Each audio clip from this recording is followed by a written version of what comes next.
Hello everyone, welcome to today's video. I'm Jinx Trait, and in this video today, with Baldurs Gate 3 come and gone, we will be delving into the deities of the game.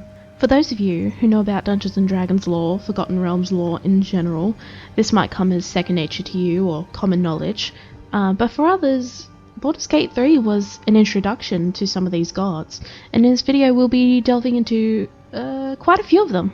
To list all the deities mentioned or involved in Baldurs Gate 3, we have Bahamut, Bane, Baal, Corellon, Cyric, Elistre, Gal Glittergold, Gond, Grumsh, Helm, Ilmater, Jurgle, Kelemvor, Kareska, Laduga, Lathander, Lolth, Loviatar, Mieleki, Moradin, Merkel, Mistra, Ogma, Selûne, Shar, Sylvanas, Talos, Tempest, Tiamat, Tamora, Tyr, Umberlee, Vlaakith, and Yondala. Now, some of these you cannot select in-game, however, with mods and such you can include them. Today I will just be going on about the ones that are involved in Baldurs Gate 3. With Baal, Merkel, and Bane, they are not selectable, however, they play an integral part of the game and its story, so I will be delving into them as well. As with selectable gods within the game that we will be delving into, some a bit more than others because there's just more available, are Selûne, Bahamut, Tempest, Tyr, Helm, Ilmater, Mistra, Ogma, Kelemvor, Moradin, Corellon, Karl, Yondala, Lolth, Grumsh, Tiamat, Vlaakith, Elistre, Lathander, Talos, Tymora, and Mieleki. Everyone who's played Baldurs Gate 3 would know that Selûne on this list will have the most information about her, so I will be saving her till near the end of the video. I will insert a timestamp so you can skip to that if you are more interested in her than anything. We will be starting this video off with the god Corellon, the revered patron god of all elves, known as the creator of elves and the protector. Corellon was more than just a deity, he was the very essence of elven culture and ideals from the realm of Arvandor. He oversaw the Tel Quaesir, nurturing their pursuits in magic, music, arts, crafts, poetry, and even warfare. Corellon's blessings were bestowed upon those who aided others, embodying compassion and justice. However, his wrath was swift against those who defiled the sanctity of the dead. There's rich mythology surrounding Corellon, and he had such a profound impact on elven history and belief. In elven belief, the journey towards perfection was central, with Corellon and Saharnine Moonbow guiding souls towards this ultimate state. Corellon was known to walk among mortals on Toril in disguise, observing priests and craftsmen and occasionally intervening to safeguard elven territories. As a guardian, he vigilantly watched over the elven race. However, there was one form of magic that Corellon deemed too corrupt for elves, the Shadow Weave, reserved for the Drow. He expressed great displeasure towards any elf who dared to experiment with its forbidden powers. For Corellon, and for the rest of the gods here, there are a lot of things you can read yourself on either wikis or in Dungeons & Dragons source books as far as that goes. I will be focusing on pivotal moments in time pertaining as to why exactly they are revered. So, before the War of the Celadrine, Corellon hailed from the plane of Isgard. His bold decision to conquer a portion of Arborea, displacing resident giants, led to the founding of Arvandor. In response, surviving giants settled in the land, prompting elves to establish Jotunheim on Isgard's first layer. Corellon, known for assuming various forms embodying different elven aspects, eventually settled as a male gold elf warrior upon marrying Arushni. This union symbolized a duality, male and female, warrior and artist. He entrusted dominion over dark elves to Arushni, and they had twin children, Faerûn and Elistre, the latter favoured by Corellon. His feud with Grumsh dated back ages, and it escalated when Corellon's blade was sabotaged during a negotiation. Despite a fierce battle where Corellon lost initially, he managed to disarm and wound Grumsh, sparing his life. And according to elven myth, drops of Corellon's blood mixed with Saharnine's tears birthed the first elves, while the mingled blood of Corellon and Grumsh spawned the fearsome elf eater. During the War of the Celadrine, Faerûni orchestrated a treacherous plot against Corellon, involving an army of opposing pantheons. However, her true intent was for Eilistraee to fatally wound Corellon using a cursed scabbard. Recognizing a traitor within his ranks, Corellon faced severe trials but was ultimately saved by Sehana Moonbow. Faerûni was banished and became a Tanari, while Eilistraee chose exile willingly. In the tumultuous period known as the First Flowering, Corellon aided in creating Evermeet, a haven free from Dark Elves. The Crown Wars later saw Corellon's magic transform Dark Elves into Drow, confining them to the Underdark. And as the Age of Humanity dawned, Corellon guided the Elven retreat to Faerûn to Evermeet, avoiding conflict with expanding human territories. Post-Spell Plague, Corellon's status as a graded deity remained steadfast, unlike other members of the Celadrine, cementing his enduring influence. Now, with that being said about Corellon, now I feel like it's time to dip into Gruumsh a little bit. Gruumsh is revered as the patron god of orcs and a central figure in their pantheon. He earned the title He Who Never Sleeps for his tireless vigilance. He's depicted with an ever-open eye, symbolizing his watchful judgment over all orcs. Gruumsh is believed to guide their fate alongside his divine subordinates. According to Orcish lore, Gruumsh created the orc race and has since led them with unwavering authority as their unquestioned patriarch. He long ago swore that orcs would dominate the world, driving them relentlessly into endless holy wars fueled by his divine wrath.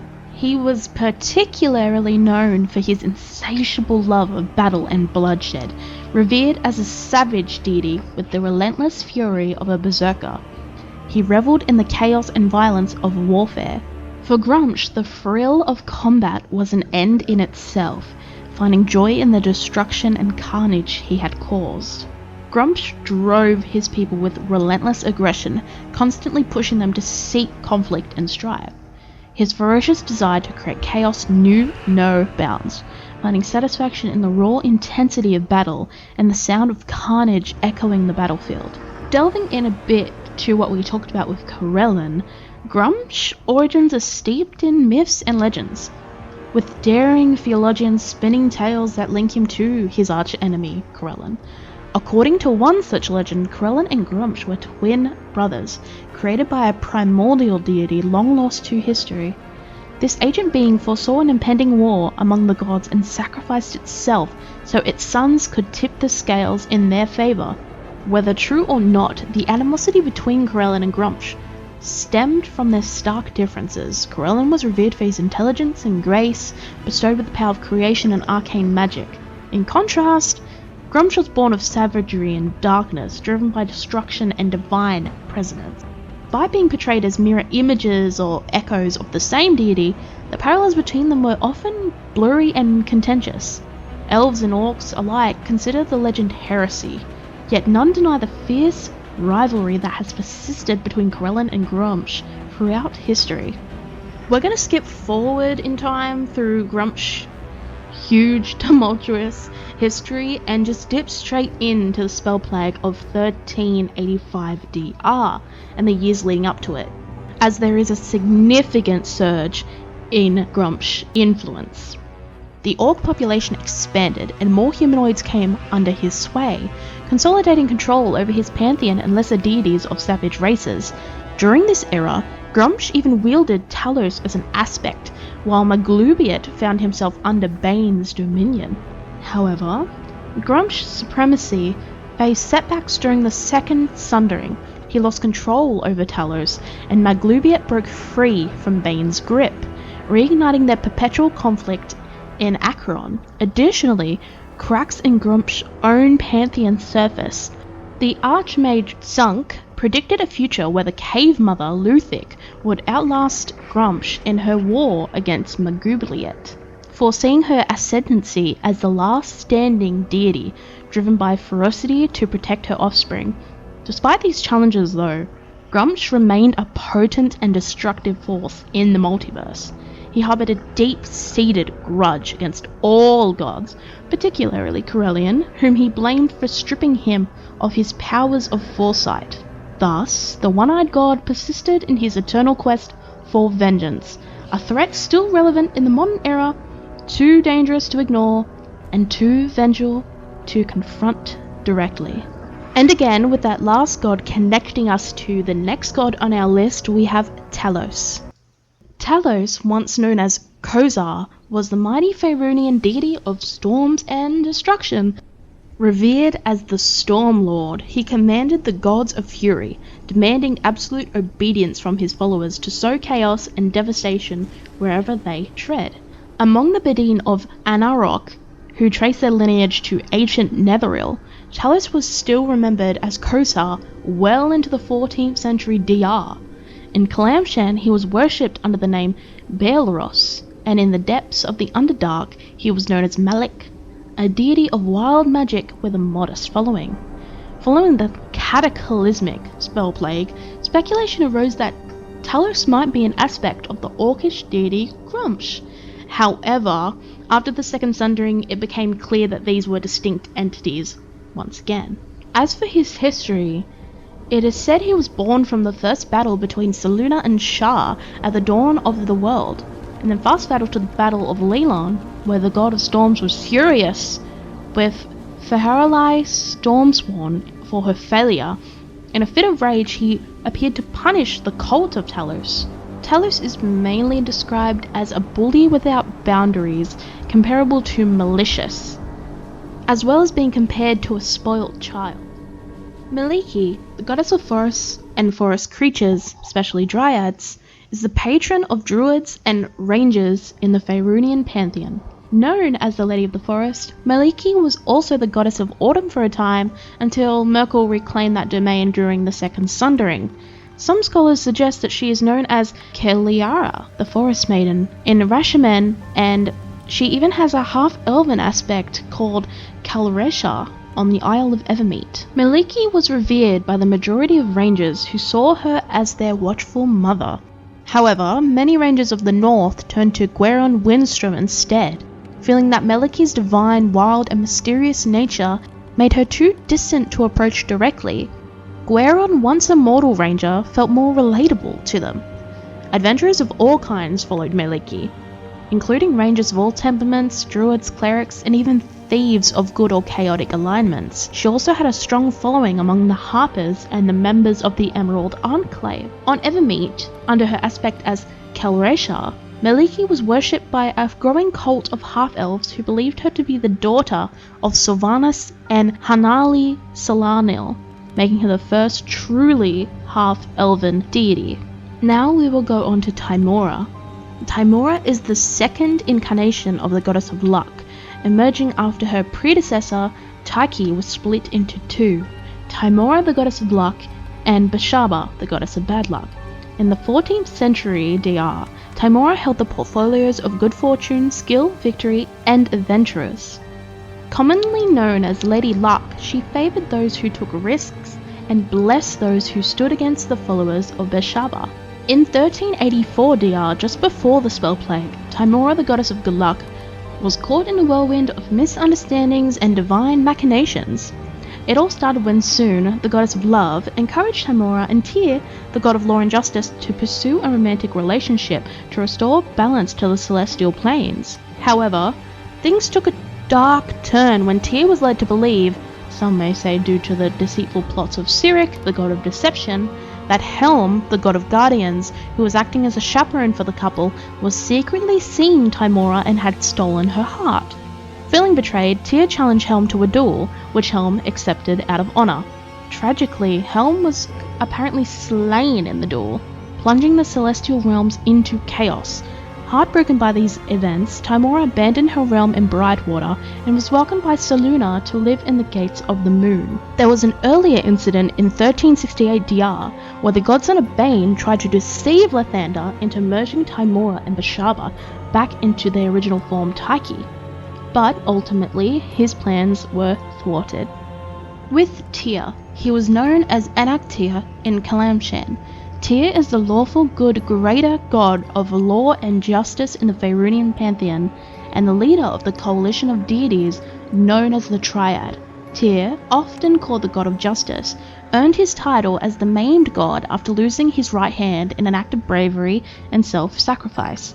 His title, the Even-Handed, refers to his role as the god of justice, though some see it as dark humor. The wounded eyes of the blind overlord symbolize blind justice, and the sacrifices that come with living a lawful life. His symbol, balanced scales upon a warhammer, embodies his nature, justice upheld with armed vigilance and benevolent might. Interestingly, Tyr, known as the One-Handed across the Outer Planes, is the same deity as the Norse god of the same name. However, in the realms he is worshipped solely as the god of justice, not war. As the only Norse power worshipped in Faerûn, a cleric of the Norse Pantheon who arrives in Toril from another world would receive their spells through Tyr. Between 1385 DR and 1479 DR, Tyr met his end while heroically fighting off a demonic invasion of the upper realms. His sacrifice led to a significant void, paving the way for Torm to become the new master of Celestia. But the story doesn't end there. During the event known as the Second Sundering in 1480s, Tyr made a miraculous return to life, reclaiming his place among the gods. Speaking of gods and resurrection, next up we have Kelemvor. Kelemvor, formerly known as Kelemvor Lionsbane, the Lord of the Dead and Judge of the Damned. Kelemvor is the god of death and the dead, ruling over the Crystal Spire in the Fugue Plane. In his mortal days, Kelemvor was a skilled mercenary and adventurer, with the heart of a noble paladin hidden beneath rough manners and burdened by a mysterious family curse. His life took a dramatic turn when he was killed by the mortal Cyric atop Blackstaff Tower. Kelemvor's soul was absorbed into Cyric's sentient sword, Godsbane, which was actually the god of thieves' mask in disguise. Imprisoned for 10 years, Kelemvor's soul became a pawn in Mask's scheme to overthrow the now divine Cyric. Kelemvor ultimately escaped, led a revolt in the City of the Dead, and defeated the mad god. He was then acclaimed by the deceased souls as the new god of death and the dead. As a deity, Kelemvor is fair yet cold, unlike his predecessors Jurgul, Merkul and Cyric, who made the afterlife an uncertain and fearful experience. Kelemvor promoted the idea that death is a natural part of life and should not be feared as long as it is understood. Let's now explore the story of Lathander. Lathander is a Faerûnian greater god with a vast portfolio that includes birth, renewal, spring, youth, athletics, self-perfection, vitality, and creativity. Known as the Morning Lord, Lathander is symbolized by the rising sun. While not the god of the sun itself, he is the god of dawn, representing the potential of a new day. As a deity of hope and beginnings, Lathander's name is often invoked at the start of new endeavors, whether it's sealing a new deal or setting out on a new journey. Some viewed Lathander as a neutral good aspect of Amornetor, but after the Second Sundering, the two were recognized as separate deities once again. This is a bit of a doozy. The Morning Lord was central to the dramatic events known as the Dawn Cataclysm. Lathander, in an ill-fated attempt to reshape the Faerûnian Pantheon in his image, triggered the Cataclysm. This effort resulted in the deaths of several deities, including the goddess Myrdain, which Helm never forgave Lathander for the tragedy. Lathander believed that agents of Shah interfered, causing his plans to go awry, and he secretly began working on a second attempt to reform the Pantheon. One of his greatest losses during this time was his lover, Tyche. She refused to join his power grab, leaving him with a kiss of misfortune. While wandering the realms, she found a beautiful rose, thinking it was an apology from Lathander. However, the rose was a seed of Moander which corrupted her from the inside. To save her, Selûne split Tyche, creating Tymora and Bashaba, and Lathander mourned the loss of Tyche for centuries. In 916 DR, enraged by the dead-centric philosophy of the Cult of the Dragon, Lathander sent an avatar to Comanthir to battle Sammaster during a Harper raid. Although Lathander destroyed Sammaster, he was wounded in the fight. Lathander returned during the Second Sundering in 1486 DR thanks to his chosen and prophet, Stead Whitehorn. By 1491 DR, Amantor and Lathander were once again worshipped as separate beings. It remains unclear if they were truly separate or if Lathander was simply granting spells to Amantor's followers. For one of our more known deities, we have Selûne, also known as Our Lady of Silver, the Moon Maiden, and the Night White Lady. In the Faerûnian Pantheon, Selûne is revered as the goddess of the moon, holding a vast array of portfolios in the 14th and 15th centuries DR, including the moon, stars, navigation, wanderers, seekers, and non-evil lycanthropes. During the ancient times of Netheril, she was a greater goddess. Selûne's portfolios expanded to include moonlight beauty, purity, love, marriages, diviners, dreams, good and neutral lycanthropes, and even autumn. Her influence extended to governing the tides, influencing reproductive cycles, and causing lycanthropes to shift forms, and even affecting the sanity of mortals, all tied to the phases of the moon. Selûne was known by different names across various regions, such as Bright Nidra in the Farsi marshes, Ela among the Bednine of Anarok, and Lucha, the She Who Guides, in the Shining Lands among the faith of Adama. In Faerûnian belief, Selûne's name was shared with the moon of Toril, and whether the moon was named after the goddess or vice versa remained a mystery. Most humans in Faerûn believed that the moon itself was Selûne, watching over the world with the lights trailing behind it, thought to be her tears, reflecting both joy and sorrow. One of the main things we Baldurs Gate 3 players know so well is her relationship with her twin sister Shar. It's said in one of the oldest creation myths, after Lord Ao formed the universe and its crystal sphere, only primordial essence existed, chaos and timeless nothingness filled with dim, misty shadows, neither light nor dark.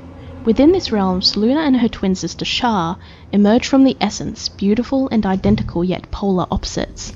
Selûne with silver hair representing light, and Shar with raven hair embodying darkness. They initially saw themselves as one, known as the Two-Faced Sisters, or the Sisters Who Were One. Together, they brought order to the chaos and created a Beatoril and other celestial bodies, infusing them with life. During this creation, they formed Shanti, who became the embodiment of all matter in realm space. Later, focusing on Beatoril alone, the universe was illuminated by Selûne's radiant face and darkened by Shar's embrace. Yet those worlds lacked warmth. At Shanti's request for warmth to nurture life, Selûne and Shar were divided for the first time, debating whether to allow more life. Their conflict birthed the original deities of magic, war, disease, and others. To provide warmth, Selûne reached into a plane of fire, enduring great pain to ignite the sun. Shar, enraged, renewed her assault, attempting to blot out all light and warmth. In defense, Selûne sacrificed some of her divine essence, hurling it at Shar. This act created Mistral, the original goddess of magic, who initially sided with Selûne, mediating an uneasy truce and casting Shar into darkness for centuries. Though, despite her victory, Selûne was deeply wounded, her power fluctuating over ages yet strengthened by alliances with her progeny and other deities. Meanwhile, Shar grew stronger with the aid from the Shedevare, vowing revenge and plotting in darkness. The eternal war between sisters continued, influencing life across worlds watched over by Shanti. After the Spell Plague, Selûne's popularity soared across Faerûn as her priesthood brought hope through pilgrimages across the continent, inspiring people in desperate times. Leading with the creation of Mistral, we have the next god on our list, Mystra. Mystra was a prominent deity in the Faerûnian Pantheon, succeeding her predecessor Mistral, who sacrificed herself to protect the weave during Karsus' folly. Known as the mother of all magic, Mystra met her end when Helm, acting on the will of Ao, the overgod, destroyed her for attempting to leave the prime material plane during the time of troubles. Following the Gods' War, Ao offered the mantle of Goddess of Magic to the wizard Midnight. Reluctantly, Midnight accepted the responsibility and adopted the name of Mystra to stabilize the realm after the tumultuous events. Immediately following the fall of Netheril, a peasant girl with basic magical skills and a talent for spells ascended to become the new Goddess of Magic. In a remarkable feat, she saved thousands of her people by halting the descent of 3 of Netheril's floating cities and safely bringing them to the ground.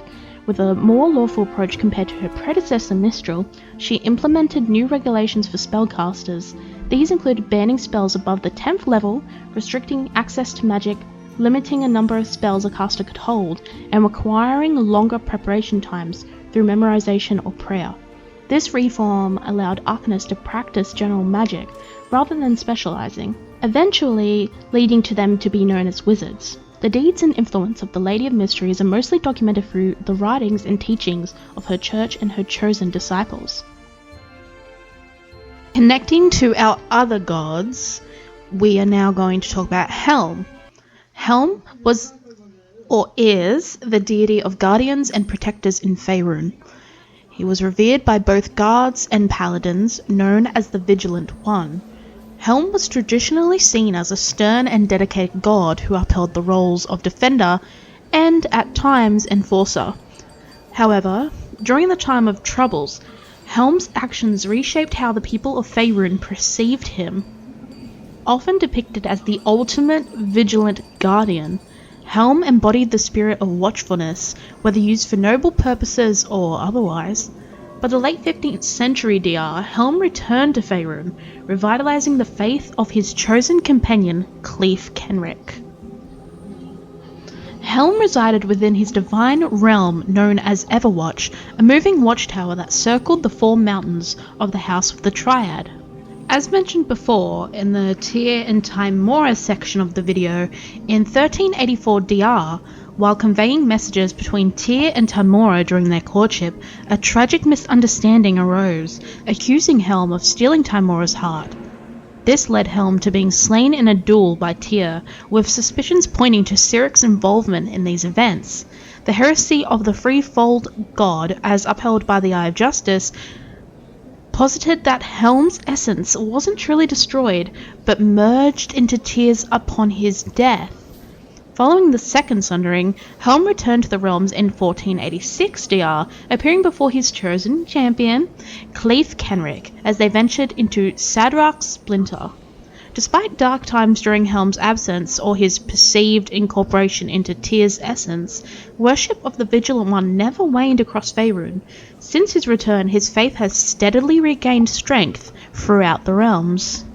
We will be ending part 1 on the gnomish trickster god Garl Glittergold, also known as the Watchful Protector, who is the most prominent lawful deity among the gnomes. He led the Lords of the Golden Hills, and was revered for his domains, luck, protection, and trickery.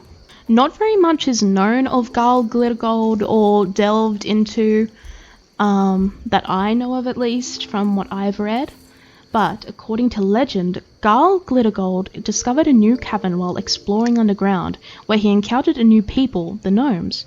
After sharing a joke with them, he guided them out into the broader world. Another tale recounts how Garl allowed himself to be captured by Curdlemak, who is the patron deity of the kobolds, only to cleverly escape and cause the entire roof of Curdlemak's cavern to collapse on him. Which, makes sense. He's the god of trickery. Alright, and that's it for part 1. Please stay tuned for part 2, where I delve into the rest of the gods that are on our list. It will be linked below when I upload it. And thank you for watching. I'll see you in the next one. Bye!